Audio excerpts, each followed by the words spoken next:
Bonjour à tous, aujourd'hui on va mettre à l'épreuve le Jeep Avenger, direction le Mont-Saint-Michel, on va voir ce que ça donne sur un long trajet. Bon, clairement, en ville, c'est là qu'elle est le plus à l'aise. Allez, c'est parti, on commence notre test, on s'entame sur l'autoroute.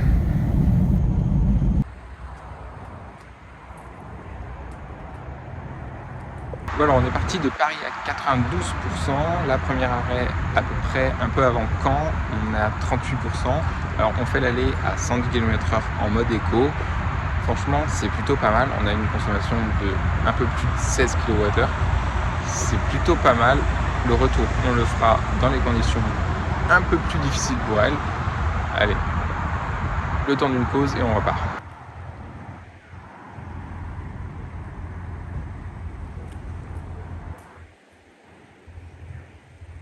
Le bruit des clignotants est censé rappeler le son de la batterie. Alexer, je vous l'avais déjà présenté, clairement, c'est un joli petit SUV compact, avec un design vraiment marqué, très sympa, qui se détache totalement de ses cousins de chez Stellantis. Vraiment très réussi, je trouve. Bon alors, comme à son accoutumée, Jeep cache plein de petits détails dans le design. On retrouve sur les jantes le dessin de la calandre, à l'avant le point GPS, sur le pare-brise, dans les feux, dans la calandre et la petite coccinelle sur le toit. Sans oublier à l'intérieur le fameux mont et des petits inserts par-ci par-là. À l'intérieur, c'est vraiment très joli, très bien fait. C'est un design moderne, vraiment agréable. On retrouve vraiment une planche de bord très belle avec plein de boutons de raccourci de climatisation, la boîte de vitesse sous forme de boutons. Ça, je suis pas très fan du côté dépliant pour la vide-poche. Un autre grand vide-poche entre les sièges. Et un très joli design sur les sièges en tissu. Sur les petites routes de campagne, franchement, le Jeep est vraiment agréable à conduire. Il se montre assez dynamique sans être vraiment un sportif.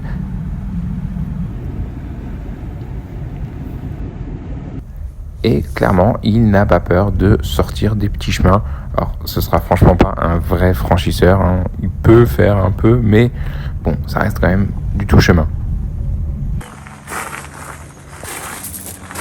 Alors, sur place, on n'a que la prise domestique pour charger. C'est pas terrible, on a pris 40% dans la nuit, entre minuit et 9h du matin. Bon alors on a passé plus de 2 heures sur un parking avec la Avenger en panne suite à un problème que Stellantis connaît bien. C'est un problème moteur, un voyant qui empêche la voiture de démarrer. C'est franchement très agaçant. On a fait plusieurs réinitialisations de moteur en débranchant la batterie. Merci Quentin. Et en fait ça a fonctionné au bout de 4 fois. On a pu repartir. Direction le Mont-Saint-Michel. On verra bien ce que ça donne. J'espère que le retour à Paris se fera sans encombre. Et ça, apparemment, c'est pas forcément gagné.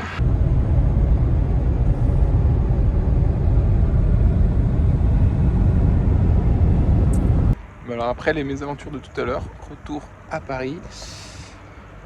Bon, hein, on teste le 130 en mode normal. On va voir la consommation. Petit arrêt chez Ionity. C'est plus moi qui ai besoin de me recharger que la voiture, mais bon.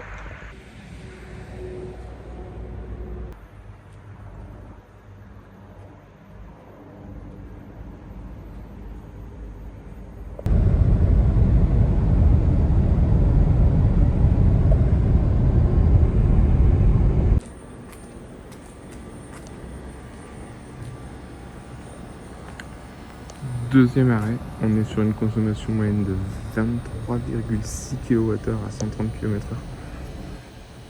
C'est très élevé la différence entre le 130 et le 110.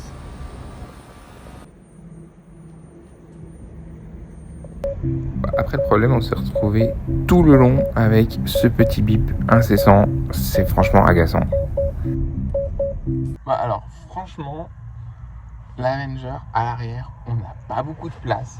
On a les genoux un peu dans le dossier, en hauteur ça va, mais surtout pour moi, elle est très agréable au quotidien, en ville, etc. Mais sur grand trajet, là, elle est très vite inconfortable. Et c'est dommage. Franchement, pour moi, en expérience globale, la Avenger ne mérite pas son titre de véhicule de l'année. Bon allez, il est temps de ramener le véhicule chez Jeep. Voilà, j'espère que cette petite vidéo consacrée à la Jeep Avenger vous aura plu. Moi, je vous dis à très vite pour de nouvelles vidéos.